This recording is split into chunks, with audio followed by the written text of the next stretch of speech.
शुरू हुआ है और देवी पक्ष शुरू होने वाला है, और जहां एक तरफ देवी पक्ष शुरू होने वाला है, देवी क्षेत्र से ऐसी अभद्र घटनाएं और ऐसी दुखदायी घटनाएं जो है वो ये सब सुनना पड़ रहा है और देखना पड़ रहा है। अत्यंत दुख का विषय है, जिसमें एक लड़की की गर्दन काटकर पूल ऑफ ब्लड के अंदर खून के बीच में लाश मिली है, जली हुई हालत में, ताकि उसका चेहरा ना पहचाना जाए। और ये 24 परगना बंगाल की घटना है, और ये घटना याद दिलाती है किस प्रकार से लगातार महिलाओं के प्रति होने वाले अपराध जो है वो बंगाल में पाए जा रहे हैं। और ममता दी जो माँ माटी मानुष की बात करती थी, आज उन्होंने उस देवी क्षेत्र को बॉम्ब, बुलेट और बेटी के साथ अन्याय में बदल दिया है, जो कि इन सब चीजों से स्थापित होता है। कल ही का विषय है कि एक बीजेपी कार्यकर्ता के घर में घुसकर उसकी माता की हत्या की गई। उससे पहले 5 साल की बच्ची का बलात्कार हुआ, 14 साल की बच्ची का बलात्कार हुआ, जिसके अंदर दुख की बात है कि ममता जी जो खुद महिला है, उनका बयान आया कि ये लव अफेयर का मामला था। आप मुझे बताइए कि लव अफेयर भी हो तो कम उम्र की 14 साल की लड़की के साथ कोई भी ऐसी घटना हो तो क्या वो घटना रेप में नहीं आती? ये तो देश का कानून है, और देश के में किसी राज्य की मुख्यमंत्री को देश का कानून भी पता होना चाहिए। तो जब भी इस प्रकार की घटनाएं पाई जाती हैं, आपकी रिपोर्ट्स के माध्यम से, मीडिया की रिपोर्ट के माध्यम से ये सब जानकारी हमारे सामने आई, और हैरानी होती है ये सब सुनकर कि बंगाल जैसा प्रदेश जहां पर जनरली जो लोग हैं वो महिलाओं के अधिकार और देवी पूजक हैं, और वहां के समाज में ये जो इतना बड़ा बदलाव दिखाई दे रहा है, उसके लिए कहीं ना कहीं राज्य की जो सरकार है वो जिम्मेवार है। क्योंकि बलात्कारियों को अगर आप शरण देंगे, उनके खिलाफ कार्रवाई कमजोर होगी, तो लगातार इस तरीके की घटनाएं बढ़ेंगी। और जब आपको कोई मुख्यमंत्री ऐसी मिले जो कि सरकारी जो एडमिनिस्ट्रेशन है, प्रशासन है, उसको जिम्मेवार या उसको कार्य के प्रति प्रतिबद्ध करने की बजाय लोगों को ब्लेम करे, तो उनका हौसला बढ़ता है। जैसे इस समय पर ममता दीदी ने कहा कि पॉपुलेशन बढ़ रही है इसलिए रेप का इंसिडेंट बढ़ रहा है, तो ये कहने से यानी लोग खुद जिम्मेवार हैं, ना कि सरकार या पुलिस के लोग जिम्मेवार हैं। और आकर जब भी ऐसी घटना घटे तो किसी को भी ब्लेम करो, कभी विक्टिम जो है वो खुद जिम्मेवार है, जैसा कि वो 14 साल की बच्ची के केस में हुआ, उसको लव अफेयर बताया। और मुझे याद पड़ता है पार्क स्ट्रीट का केस, जिसके अंदर उन्होंने उस विक्टिम के खिलाफ कुछ और कहा था। 40 दिन के भीतर 15 इस तरीके के मामले पाए गए।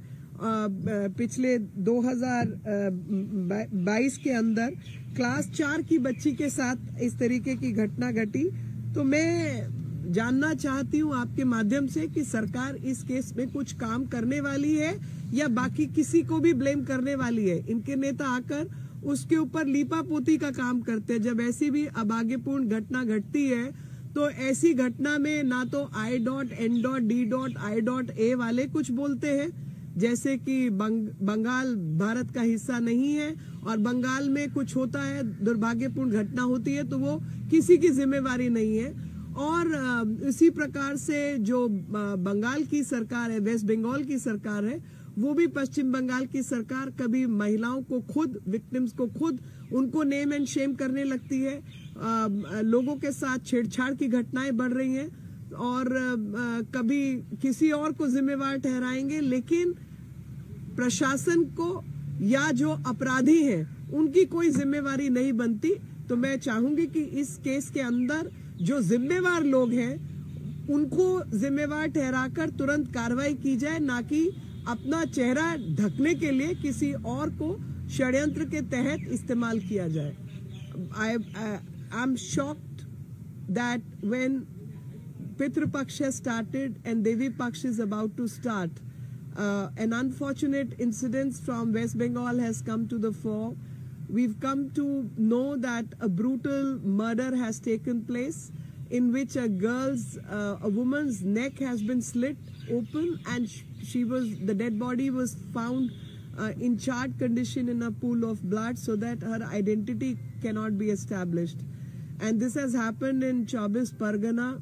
at this incident, I'm shocked because this is a case where we get to know all the incidents which have happened in the past. All those memories come back to haunt us. The memories of revenge rape which took place immediately after the post-poll violence, in which no action had been taken by the West Bengal police and the administration.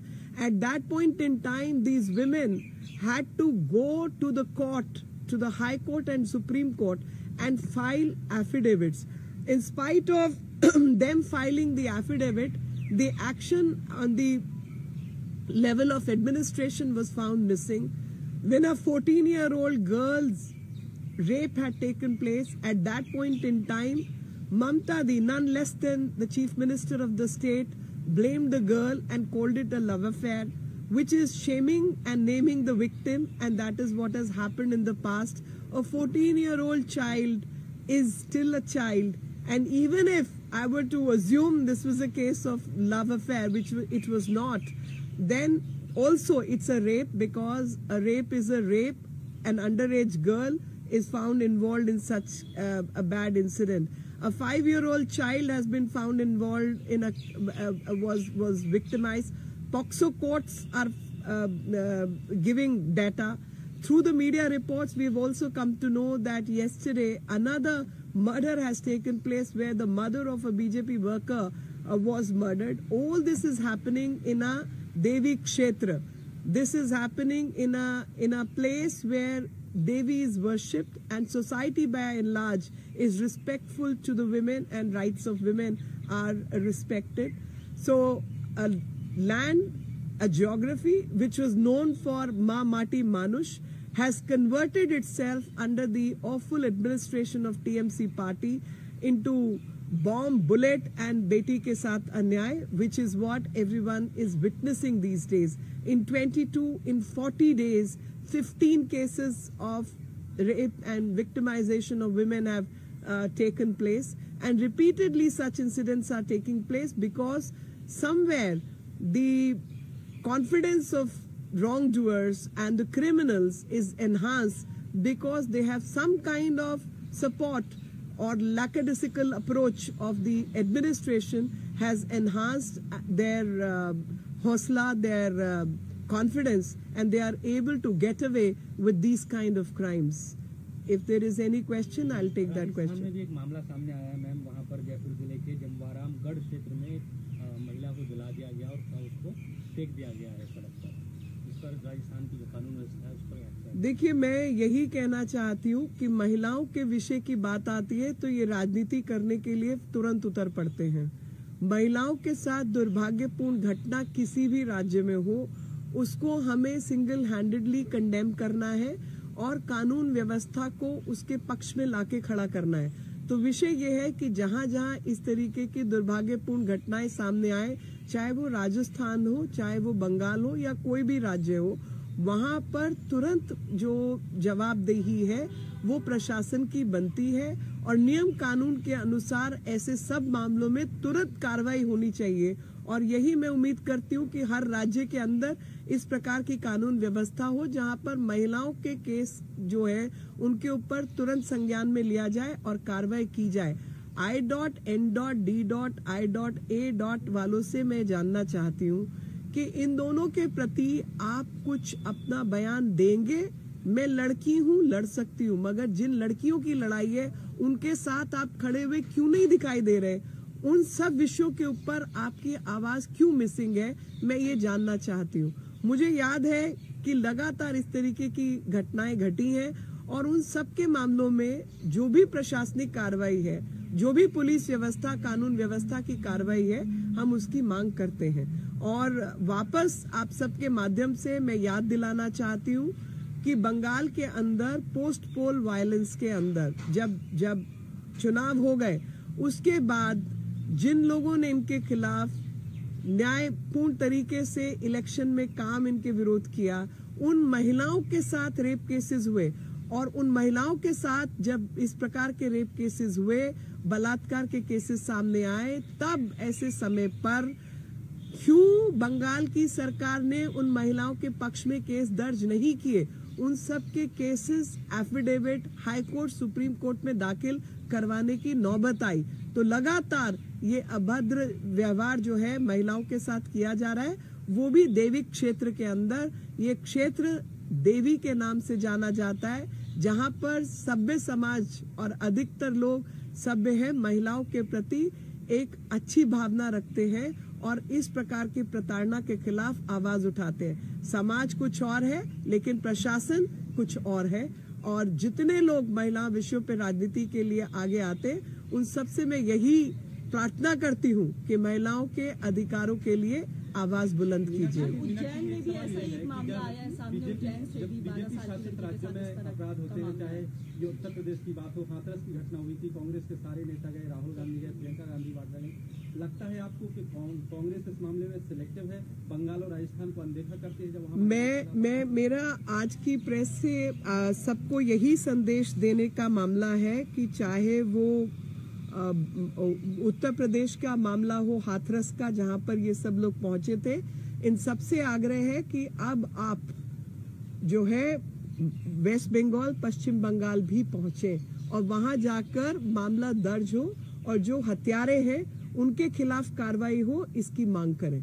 क्योंकि चाहे वो हाथरस हो चाहे कुछ और हो, जहां भी महिला के साथ उत्पीड़न हुआ है, प्रशासन से यही मांग है कि प्रशासन बिना पक्षपात के महिला विरोधी मामलों के अंदर अपना काम करे और तुरंत कार्रवाई करे। लेकिन जहां प्रशासन काम कर रहा है वहां आप हस्तक्षेप करते हैं, लेकिन जहां प्रशासन का एक लचीला रुख है वहां पर आप नहीं पहुंचते हैं। तो मेरी आप सबसे महिला के अधिकारों की जो बात करते हैं, सबसे एक ही प्रार्थना है कि कृपया करके बिना पक्षपात के महिला विरोधी कार्रवाई जहां हो रही हो, आप उन सब मामलों में वही मांग करें और उसी के पक्ष में खड़े रहें।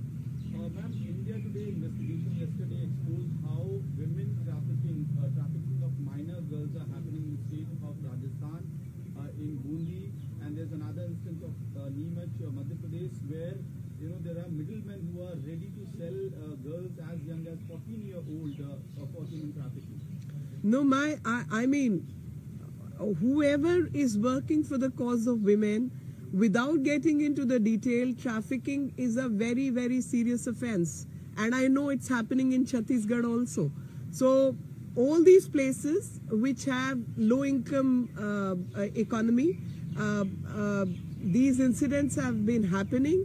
I want everyone, a task force be formed, and each police department from one state to the another come on board and coordinate their actions, because ultimately it's a question of rights of women, and it's a question of young children who will actually be an asset for this country, and we are letting that be wasted. So I think as civilization we need to be serious about this, and we must take action against all the wrongdoers, irrespective of whichever state this is happening in.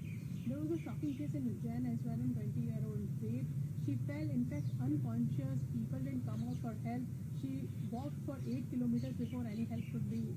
So my compliments to the ashram who came forward to protect her rights and took her to the hospital and took her to the administration for registering of the case. And I would expect society to be more kind to the rape victims, and also the administration came in action once the matter was brought to their notice.